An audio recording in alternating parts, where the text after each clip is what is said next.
Hello बच्चों, कैसे हो? आपका स्वागत है त्रिपाण स्टडी सेंटर में। आज जो आपके समक्ष टॉपिक प्रस्तुत हुआ है कई मानने में काफ़ी महत्वपूर्ण है हर एक एग्जाम व्यू से।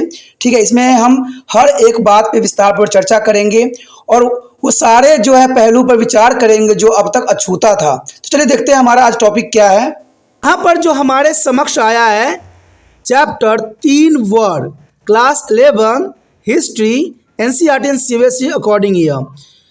अगला क्वेश्चन जो हमारे समक्ष आया है काफ़ी महत्वपूर्ण है कि यूरोप में 15वीं और 16वीं शताब्दी के दौरान हुए राजनीतिक परिवर्तन की चर्चा करना है। कि यूरोप में 15वीं और 16वीं शताब्दी के दौरान हुए राजनीतिक परिवर्तन किस प्रकार का था? कौन समय काल में? 15वीं और 16वीं शताब्दी के दौरान राजनीतिक परिवर्तन। देखा जाए तो 15वीं और 16वीं शताब्दी के दौरान हुए राजनीतिक परिवर्तन काफ़ी महत्वपूर्ण रखता है। कहते हैं 15वीं और 16वीं शताब्दी के दौरान यूरोपीय राजाओं ने अपनी सैन्य और वित्तीय शक्ति की मजबूती किया, क्योंकि ये समय काल काफ़ी महत्वपूर्ण था। 15वीं और 16वीं शताब्दी जहाँ पर यूरोपीय राजाओं ने अपनी सैन्य शक्तियों और वित्तीय शक्तियों को मजबूत किया। उन्होंने शक्तिशाली नए राज्य भी बनाए और ये यूरोप के लिए बहुत महत्वपूर्ण थे। कहते हैं आर्थिक परिवर्तन भी हो रहे थे, इसलिए इतिहासकारों ने इन राजाओं को नए राज्य कहा, क्योंकि देखा जाए तो ये समय काल ऐसा था जहाँ पर काफ़ी परिवर्तन हो रहे थे और ये परिवर्तन काल में जो है राजाओं को सैन्य वित्तीय शक्तियों को मजबूत करना ये काफ़ी महत्वपूर्ण बात रहता है। फ्रांस में हुई लुईस 11वां, ऑस्ट्रिया में मैक्सिमिलियन, इंग्लैंड में हेनरी जो कि 7वां और स्पेन में इसाबेल और फेडिंगनिकुस शासक थे। देखा जाए तो फ्रांस में लुईस 11वें थे और ऑस्ट्रिया में मैक्सिमिलियन और इंग्लैंड में हेनरी जो है 7वां और स्पेन में इसाबेल और फेडिंगनिकुस शासक थे। उन्होंने अस्थायी सेनाएं, अस्थायी नौकरशाही और राष्ट्रीय कराधान के आयोजन भी प्रक्रिया शुरू किया और देखा जाए तो ये काफ़ी महत्वपूर्ण कदम था। कहते हैं स्पेन और पुर्तगाल में उन्होंने विदेश में यूरोपीय विस्तार में भूमिका निभाई जो शुरू कर दी। यानी देखा जाए तो उन्होंने स्पेन और पुर्तगाल में विदेशियों में अपनी भूमिका सुनिश्चित किया, जो कि काफ़ी महत्वपूर्ण है। देखा जाए तो शासकों ने अपनी सेनाओं के लिए समांतर शुल्क की व्यवस्था खत्म कर दिया और बंदूकों और घेराबंदी तोपखानों से लैस पेशेवर रूप से जो है प्रशिक्षित पैदल सेना के सीधे अपने नियंत्रण में ले लिया। तो ये काफ़ी महत्वपूर्ण थी कि शासकों ने अपनी सेना के लिए समान शुल्क की व्यवस्था की और सारे कुछ, चाहे बंदूक हो या घेराबंदी हो या तोपखाना हो या पैदल सेना हो, सब अपने नियंत्रण में ले लिया। इससे ये हुआ कि राजा जो थे उस समय शक्तिशाली हो गए। 12वीं और 13वीं शताब्दी में राजतंत्रों की विजय के बाद सामाजिक परिवर्तन होने शुरू हुए और कहते हैं धत्व जागीरदारी की समानती व्यवस्था के विघटन और आर्थिक विकास की धीमी दर ने राजाओं को अपने शक्तिशाली और कम शक्तिशाली विषय पर अपना नियंत्रण बढ़ाने का पहला अवसर दे दिया। यानी यहाँ पर 13वीं और जो है 12वीं शताब्दी में ये बात तो साफ हो गई कि राजा अपनी जो है कमजोरियों को यहाँ उजागर नहीं होना देना चाहते थे और वो अपने सभी चीज़ों पर जो है नियंत्रण रखना को गवा नहीं सकते थे। इसलिए ये 13वीं और 12वीं शताब्दी इनके विजय के लिए काफ़ी महत्वपूर्ण था, क्योंकि इन्होंने अपनी गलतियों भी सुधारी और अपने आप को भी व्यवस्थित किया। देखा जाए तो करों में वृद्धि ने राजाओं का खजाना भर गया। करों में जिन्होंने वृद्धि किया, जो लोगों के कर को बढ़ा दिया, इससे इनकी खजाना जो है पूरी तरह से भर गया और बड़ी सेनाओं का समर्थन करने के लिए उनके पास पर्याप्त राजस्व भी था। अब इतने बड़े सेना को जो कंट्रोल करने के लिए उनके पास पर्याप्त मात्रा में राजस्व था, जिससे वो सेनाओं का जो है पूरी तरह समर्थन अपने हाथों में ले सकते थे। उन्होंने अपनी सीमाओं की रक्षा और विस्तार भी किया और आंतरिक कहल को बेरहमी से नष्ट भी कर दिया। कहते हैं अभिजात वर्ग के प्रतिरोध के बिना केंद्रीकृत नहीं किया जा सकता था। इंग्लैंड में विद्रोह जो है 1497, 1536, 1547, 1549 और 1553 में एक साथ हुए। अब देखा जाए तो इंग्लैंड में विद्रोह जो कि ये सभी समय काल में हुए, जो कि काफ़ी महत्वपूर्ण था। कहते किसी भी देश को कमज़ोर करता है तो वो विद्रोह ही करता है और विद्रोह होने के कारण इंग्लैंड में जो है दिन प्रतिदिन इनकी पावर घटता ही चला जा रहा था। देखा जाए तो फ्रांस में जो यहाँ पर लुईस 11 जो कि 1461 से 83 में डाकू और राजकुमारों के खिलाफ लंबा संघर्ष किया। ये काफ़ी महत्वपूर्ण था कि फ्रांस में लुईस 11 ने जो है काफ़ी लंबा संघर्ष किया और 16वीं शताब्दी में फ्रांस में धार्मिक युद्धशाही विशेष अधिकारों और क्षेत्रीय स्वतंत्रता के बीच एक विरोधाभास थे। यानी देखा जाए तो इसमें काफ़ी विरोधाभास देखने को मिला।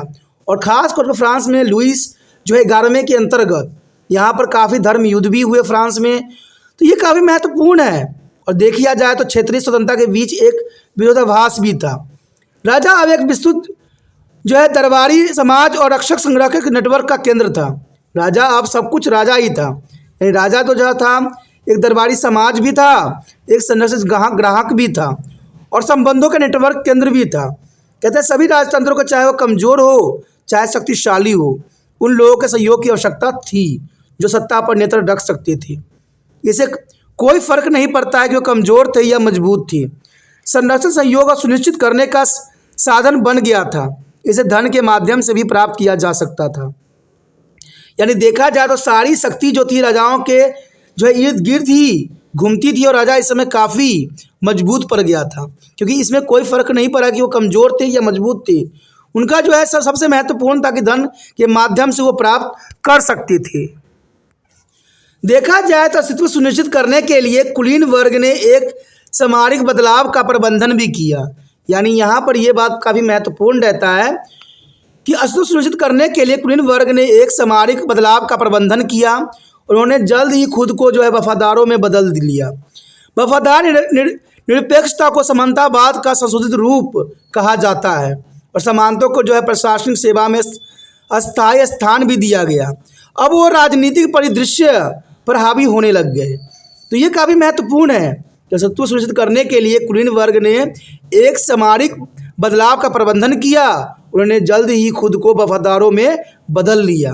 वफादार निरपेक्षता को समानतावाद का संशोधित रूप कहा जाता है। हमारा अगला क्वेश्चन जो है काफ़ी महत्वपूर्ण है कि 14वीं सदी की शुरुआत तक यूरोप की आर्थिक प्रगति धीमी क्यों हो गई। ये बहुत बड़ा कारण है। देखा जाए तो 14वीं शताब्दी की शुरुआत तक यूरोप की आर्थिक जो है प्रगति धीमी हो गई। तो कोई कारण हो सकता है, तो उन्हीं कारणों पर यहाँ पर जो है हमने विश्लेषण करने हैं, समझनी है। तो ये काफ़ी महत्वपूर्ण बात यहाँ रहने वाला है। यूरोप की आर्थिक प्रगति निम्नलिखित कारणों से धीमी हुई। तो पहली कारण तो यही होती है कि पिछले 300 वर्षों जो है गर्मियों ने जो है 13वीं शताब्दी के अंत तक उत्तरी यूरोप में कड़ाके की ठंडी गर्मी का मार्ग प्रशस्त कर दिया था और ऊंची भूमि पर फसल उगाना काफ़ी कठिन हो गया था। इवन तूफान और बाढ़ ने सारी फसलें नष्ट भी कर दी, जिसके परिणाम स्वरूप सरकार को करों के रूप में आय कम हो गई। तो ये काफ़ी महत्वपूर्ण कारण हो सकता है कि पिछले 300 वर्षों की गर्मियों ने 13वीं शताब्दी के अंत तक उत्तरी यूरोप में कड़ाके की ठंडी गर्मी के मार्ग प्रशस्त कर दिया था और ऊंची भूमि पर फसल उगाना काफ़ी कठिन हो गया और तूफान और बाढ़ ने सारी फसलों को नष्ट भी कर दिया, जिसके परिणाम स्वरूप सरकार को करों के आय में कम भी करना पड़ा। अब देखिए, जब फसल नष्ट हो जाता सरकार उस पर ज़बरदस्ती कर नहीं लगा सकती, जिसके कारण 14वीं शताब्दी के शुरुआती दौर में ही आर्थिक प्रगति धीमी हुई। तो ये सबसे बड़ा कारण था गर्मी का प्रकोप। दूसरी बात यहाँ बताता है कि 13वीं शताब्दी से पहले जलवायु परिस्थिति के कारण कृषि के लिए जंगलों और चरगाहों की भूमि का बड़े पैमानों पर पुनर्ग्रहण हुआ था। यानी देखा जाए तो ये भी काफ़ी महत्वपूर्ण कारण बनता है कि जलवायु परिस्थिति के कारण कृषि के लिए जंगलों और चरगाहों की भूमि पर बड़े पैमाने पर जो है पुनर्ग्रहण हुआ था और सघन जुताई से मिट्टी की उर्वरकता समाप्त हो गई थी। चरगाहों की कमी ने मवेशियों की संख्या कम हो गई। चरगाहों की कमी, देखिए, अगर चरगाहें कम होगा तो मवेशियाँ भी कम होंगे, क्योंकि ये सबसे बड़ी फैक्टर बनी थी इस समय कि देखा जाए सघन जुताई से मिट्टी की उर्वरकता जो है समाप्त हो जाने के कारण चरगाहों की कमी हो गई, जिसके कारण मवेशियों की संख्या भी कम हो गई।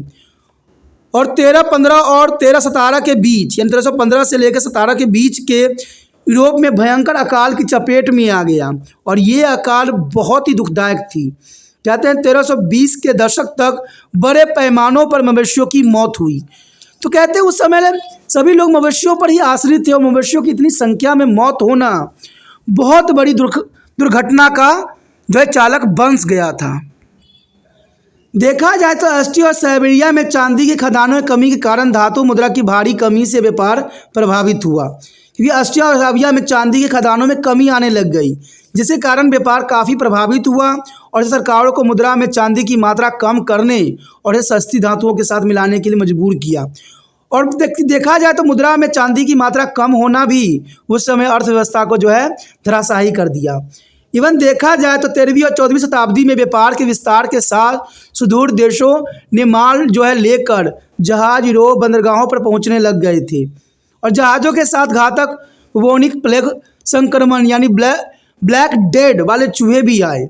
ये काफ़ी महत्वपूर्ण है। देखा जाए तो जहाज़ों के साथ घातक जो है बुबोनिक प्लेग संक्रमण जो यहाँ पर आ गए और ऐसे ही चूहे बहुत से जो है यूरोपीय बंदरगाहों पर पहुंच गए। जैसे पिछली शताब्दी में पश्चिम यूरोप अलग अलग था, लेकिन 1347 से 1350 के बीच महामारी की चपेट में आ गया।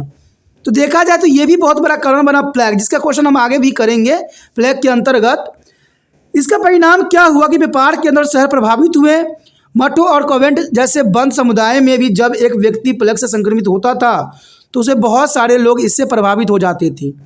प्लेग ने शिशुओं, युवाओं और बुजुर्गों पर सबसे अधिक प्रभाव डाला। तो देखा जाए तो ये समय काल काफ़ी जो है संकटों का समय काल था, क्योंकि चार तरफा जो है यहाँ पर अटैक हुआ।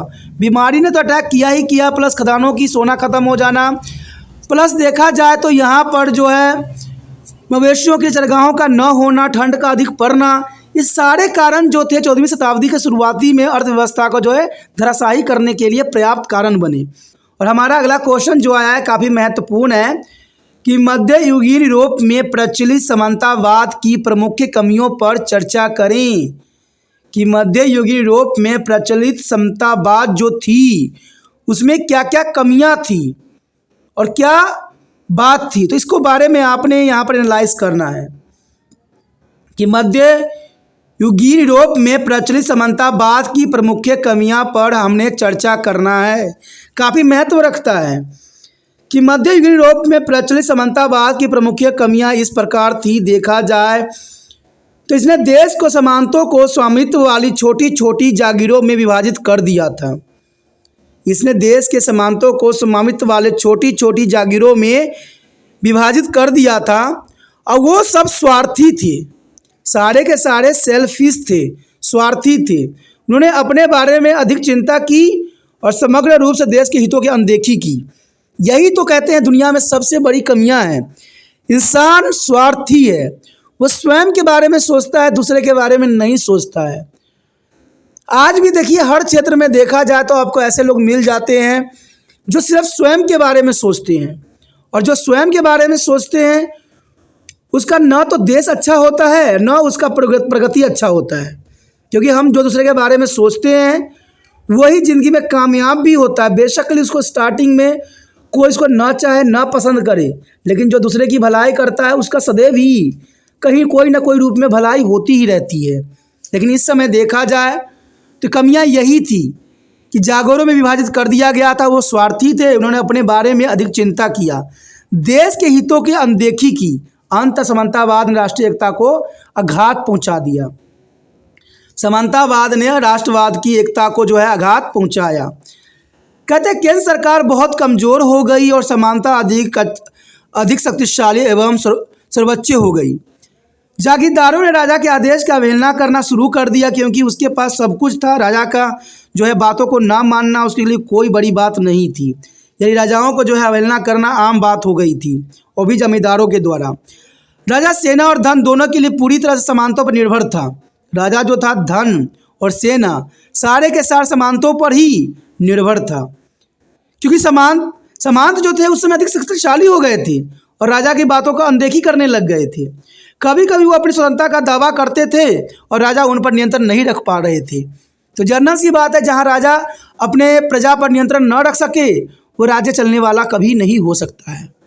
कहते हैं राजा और प्रजा का सबसे महत्वपूर्ण रिश्ता होता है, जिसको दोनों को निभाना चाहिए और दोनों को जो है सच्चे निष्ठा से आगे बढ़ाना चाहिए। अगर दोनों में कोई भी गलत होता है तो कभी भी जो है राज्य नहीं चल पाता है, चाहे वो आज का समय हो चाहे पुरातन समय हो। जनता बड़े चाव से अपने मंत्रियों को चुनते हैं और मंत्रियों का ये फ़र्ज़ होता है कि वो समय समय पर जनता की जो है बातों का अनुसरण करे, उनकी मुसीबतों को सुने। लेकिन आज नहीं ऐसा है। आज तो कहते हैं एक बार हमें मिल जाए पद, उसके बाद कहाँ गई जनता, सोचने की ज़रूरत नहीं होती है मंत्रियों को। आज मैंने देखा है, जब जनता कहते हैं जब जनता चलती है रोडों पर तो कोई देखभाल जो रोडों का नहीं होता है, लेकिन जैसे मंत्री जी के आगमन का सूचना मिलती है सारे रोड दुल्हनों की तरह सजा देती हैं। तो कैसी लीला है यहाँ पर? अरे भाई, जब मंत्रियों के लिए सजाना है तो आम जनता से क्यों लेते हो टैक्स? मंत्री जी से लिया करो। आपकी इससे चुलपुसली बढ़ती है ना, इसे आप मंत्री के सामने उठ जाते हो, लेकिन मंत्री का क्या नॉलेज नहीं है कि अभी भी बनाई गई, अभी भी सब तैयार किया गया है। तो मंत्री जी भी वैसे हैं और उनके शिष्य भी ऐसे हैं, मर तो आम जनता रही है। और यही होता है हमेशा, लेकिन ऐसा नहीं होना चाहिए। आज हम स्वतंत्र हैं, डेमोक्रेसी कंट्री में बिलोंग करते हैं, हम जो है आधुनिक युग में भी है, तो इन सब होते हुए ऐसा होना सही नहीं है। इसके कारण जनता को आज जागना पड़ेगा और लोगों को आज समझना पड़ेगा। उसके पश्चात आता है समानतावाद के विद्रोह और युद्धों से बढ़ावा दिया। समानतावाद ने विद्रोह और युद्धों को काफ़ी बढ़ावा दिया, क्योंकि समानतावाद के कारण जो है जमींदार अपने आप को जो है उच्च समझने लग गए थे, जिसके कारण विद्रोह और युद्धों का जो है बढ़ावा हुआ। राजाओं की शक्ति दिन पर दिन बढ़ती जा रही थी तथा राजा अधिक अधिक निर्बल होते जा रहे थे।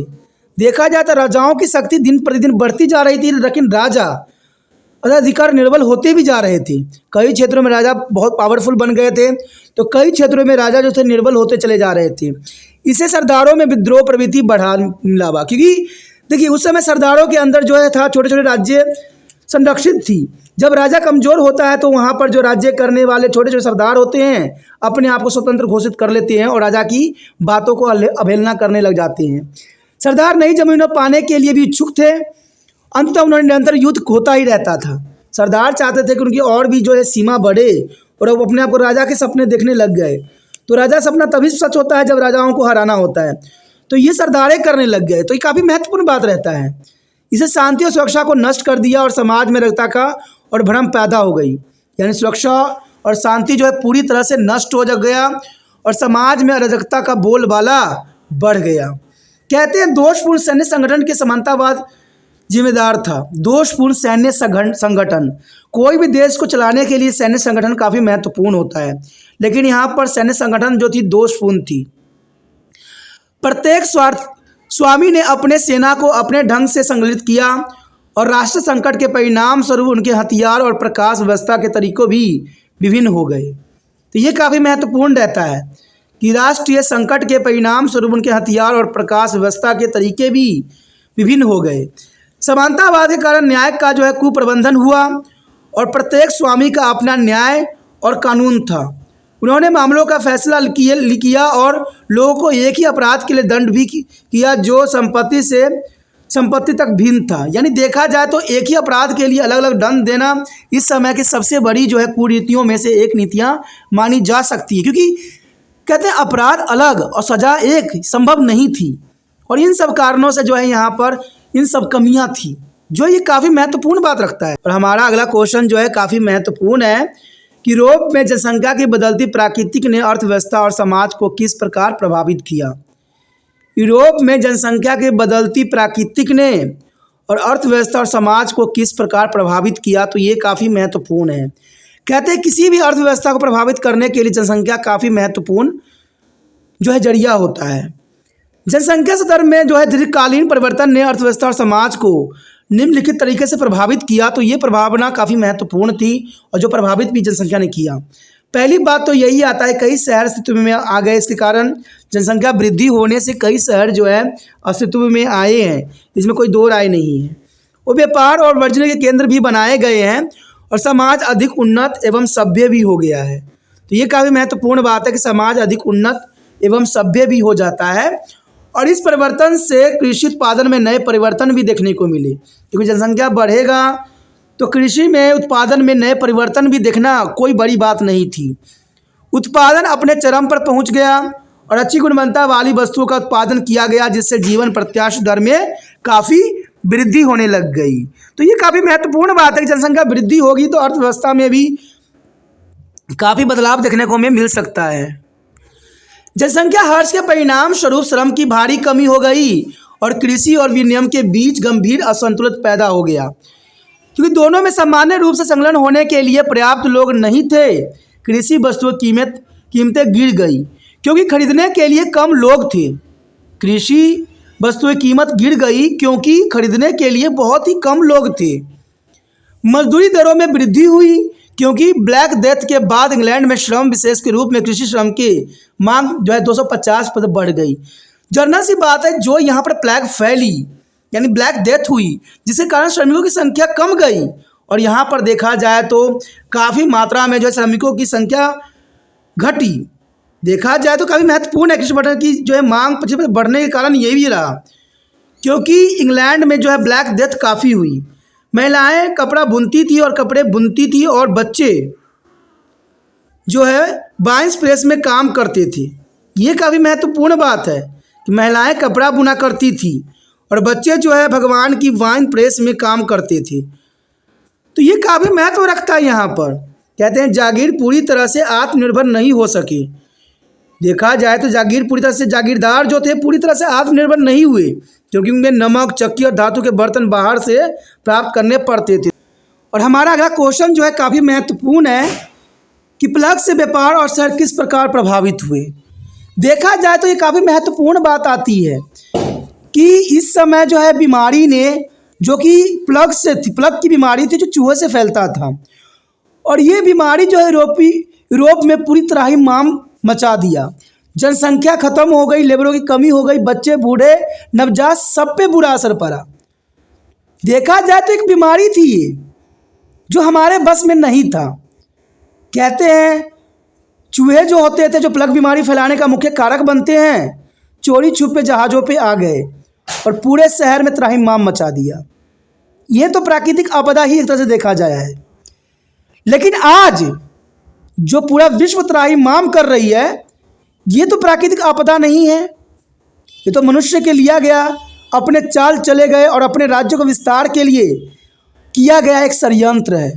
आज देखिए विश्व जो है थर्ड वर्ल्ड वॉर की तरफ बढ़ रही है। क्या आपको लगता है कि आज ऐसा करना चाहिए? हमने देखा था प्रथम विश्व युद्ध हुई तो इसके रिगार्डिंग में एक संस्था बनाई गई जिसका काम था विश्व युद्ध को रोकना, लेकिन वह वहाँ पर भी असफल रही। जब सेकेंड वर्ल्ड वॉर हुआ तो उस समय भी ऑर्गेनाइजेशन बनाई गई जो विश्व जो है युद्धों को रोकने के लिए, लेकिन आज वो भी फेल है। आखिर देखा जाए तो ये किस मकसद की तरफ बढ़ रहे हैं?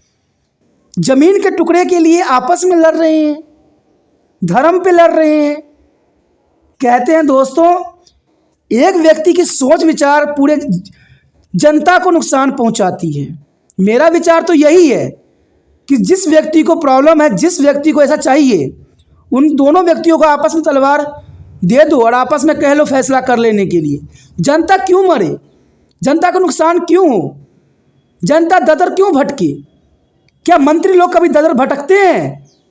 आराम से जो है बिस्तरों पे सोते हैं, चैन से नींद सोते हैं, अच्छे से खाना खाते हैं। मेन प्रॉब्लम किसको आता है? आम गरीबों को आती है, जनता को आती है। लेकिन जनता तो कभी नहीं कहती कि युद्ध करो। आप कहते हैं युद्ध किसी भी काल में सही नहीं था। युद्ध जब भी हुआ है और व्यक्ति समझदार होता है तो पहले जो है बात से बात करने की कोशिश करता है, और ये हमारे ग्रंथों में भी लिखी गई है। कई जगह इसका उदाहरण भी हमें मिलता है। आप स्वयं ही समझदार हो कि युद्ध कभी भी किसी देश काल के लिए अच्छा नहीं होता है, लेकिन ना जाने ये इंसान कब समझेंगे। और युद्ध पूरा जनता नहीं चाहती है। युद्ध तो दो मंत्रियों की आपसी मतभेद होता है, और उसी मतभेद में पूरा जनता को जो है घसीट देती है। और ये मंत्री आराम से विदेशों में सैर कर रही होती है या चैन से अपने घरों में सुरक्षा के कवच में बैठी होती है, और आम जनता के घर जो है बर्बाद हो रहे होते हैं। चारों तरफ त्राहिमाम होती है, लोग भूख प्यासे मर रहे होते हैं, देश में इकोनॉमिक अर्थव्यवस्था खत्म हो गई होती है। तो ये तो चलिए इंसानों के द्वारा पैदा किया हुआ था, लेकिन इंसान लगता नहीं कि कभी सुधरने वाला है। न आज सुधरा है, न कल सुधरेगा, न भविष्य में सुधरने वाला है। क्योंकि इंसान को तो अपना इतिहास में नाम दर्ज करवाना है, लेकिन देखा जाए तो इनको जो है अच्छे ढंग से कोई नाम नहीं लेंगे। क्योंकि जो नाम कहते मासूम बच्चों के, गरीब लोगों के, बुजुर्गों के खूनों से लिखी जाती है इतिहास, उस इतिहास को लोग भुला जाना ही पसंद करती हैं। कहते हैं चंगेज़ खान भी पूरा विश्व को जितना था उसने जीत भी लिया था, लेकिन उसका नाम कोई भी इतिहास में याद नहीं करना चाहता, क्योंकि कुछ राजाओं का कोई भी याद नहीं करना चाहेगा। अगर आपको नाम करना है तो आप शांति के संदेश दीजिए, आपस में भाईचारे की भावना पैदा कीजिए, एक दूसरे से बात करके जो है बातों को सुलझाने की कोशिश करिए। युद्ध करके कुछ नहीं होगा, और जो व्यक्ति युद्ध करने की ललायत हैं उनको ही पकड़ कर उनको ख़त्म कर दीजिए, क्योंकि युद्ध पूरी जनता नहीं चाहती है। ये तो मानव निर्मित युद्ध है, लेकिन यहाँ हमारा क्वेश्चन जो है वो है प्राकृतिक निर्मित। देखा जाए तो 13वीं और 14वीं शताब्दी में व्यापार के विस्तार के साथ यूरोप देश से माल लेकर जहाज यूरोपीय बंदरगाह पर पहुंचने लग गए थे। चूहे जहाज़ों के साथ बुबोनिक प्लेग का संक्रमण लेकर आ गए, क्योंकि जो प्लेग बीमारी होता है वो कहीं ना कहीं जो है चूहों से ही होती है। और देखा जाए तो जो यूरोपीय देशों से बंदरगाहों पर पहुंचने वाले जहाज़ थे उनमें अधिक मात्रा में चूहे आ गए थे, और ये चूहे पूरे ही शहर में फैल गए। व्यापार केंद्र के रूप में शहर सबसे अधिक प्रभावित हुए। मठों और कंटों जैसे कन्वेंट जैसे वन समुदाय में जब ये व्यक्ति प्लेग की चपेट में आए तो हर किसी के संक्रमित होने में ज़्यादा समय नहीं लगा, और ये संक्रमण बहुत आसानी से एक दूसरे में फैल गया, और ये एक बहुत बड़ा महामारी का रूप धारण कर लिया। प्लेग ने शिशुओं, युवाओं और बुजुर्गों पर सबसे बुरा प्रभाव डाला, और देखा जाए तो जनसंख्या को बिल्कुल ही तहस नहस कर दिया। प्लेग के कारण भी जनसंख्या में गिरावट आई, जिसके परिणाम स्वरूप श्रम की बड़ी कमी हुई। कहते हैं दोस्तों, नेचर अपना बैलेंस खुद करना जानती है, और वो किसी न किसी रूप में बैलेंस कर ही लेती है, लेकिन इंसान जो अनबैलेंस करने की सोच रखते हैं वो गलत है, और ये सही नहीं है। न आज सही रहेगा, न भविष्य में, न वर्तमान में। सदैव कहते हैं सत्य राहों पर चलो, मानव को जीने दो, जीने की भावना रखो, दूसरे को सहयोग दो, प्रेम दो। युद्ध से किसी भी सलूशन जो समस्या का सलूशन समाधान नहीं होता है, युद्ध से एक दूसरे का ही विनाश होता है। हमारा आखिरी क्वेश्चन जो आया है काफ़ी महत्वपूर्ण है कि समानता व्यवस्था गुण और दोषों का हमने यहाँ पर एनालाइज करने हैं कि समानतावाद का जो है गुण क्या है और दोष क्या है। सबसे पहले हम बात अगर करें समानता व्यवस्था के गुण का, तो ये काफ़ी महत्वपूर्ण रहेगा। देखा जाए तो समानता व्यवस्था के गुण क्या थे। कहते हैं समानतावाद ने आम लोगों के जीवन और संपत्ति की सुरक्षा प्रदान किया। तो ये काफ़ी महत्वपूर्ण गुण थी इसके कि समानतावाद ने आम लोगों के जीवन और संपत्ति की सुरक्षा प्रदान किया, जो कि काफ़ी महत्वपूर्ण बात यहाँ रखता है। समानता प्रभुओं ने अव्यवस्था और जो है भ्रम की अवधि के दौरान व्यवस्था स्थापित भी किया।